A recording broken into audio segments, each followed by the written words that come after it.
Tomorrow is Australian National Flag Day, at the anniversary of the first time our flag was flown back September 3, 1901. And few Australians probably know the unique and proud story of our flag. It's the only national flag to fly across an entire continent, but also the first to be chosen in an open public competition. Its unfurling 121 years ago gave our nation a symbol. Our flag has been a constant for national unity when times are good and, of course, when times are bad. And millions have worn our flag on uniforms as they serve in our name, and many millions more have sworn their oath of allegiance before our flag as they become citizens by choice, joining the Australian family. You know, when travelling overseas, sighting our flag provides a sense of emotional connection to our homeland. Flying outside our high commissions or our embassies, wherever you sight our flag, you actually feel a lot closer to home. And I've witnessed people who fled war-torn nations arriving here as refugees, and when they qualify to become a citizen of this country, the raw emotion of kissing our flag, of holding it aloft, of being photographed with this flag, it's a raw and honest reaction of relief to be included as a citizen of this country under our flag. It's very emotional, and flags are a rallying point for those who recognise the flag being flown.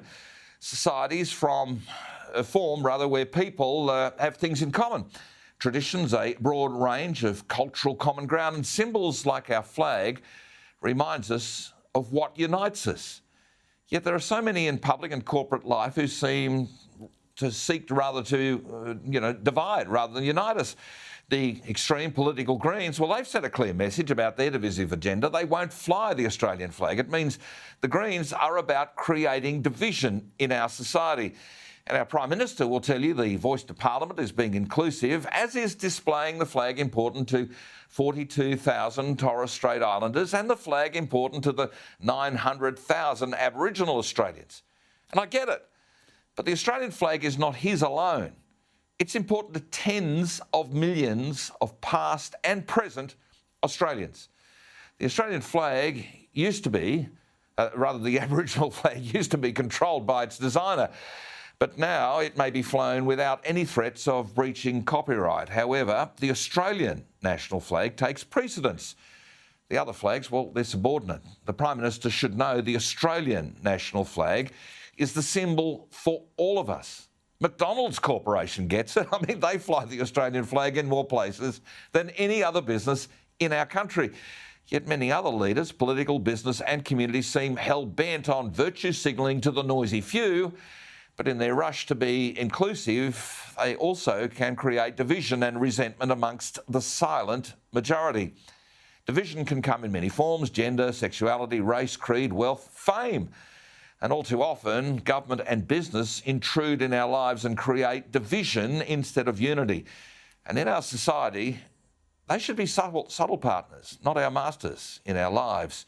Think of the way so many citizens were treated during the pandemic the last few years. Elites, well, they were excused from compliance rules, while ordinary citizens were separated from family, restricted, harassed, harangued, victimised, and even arrested for sitting on park benches. The sporting, business, union, political and entertainment elites, well, they had a far easier pandemic than most of us.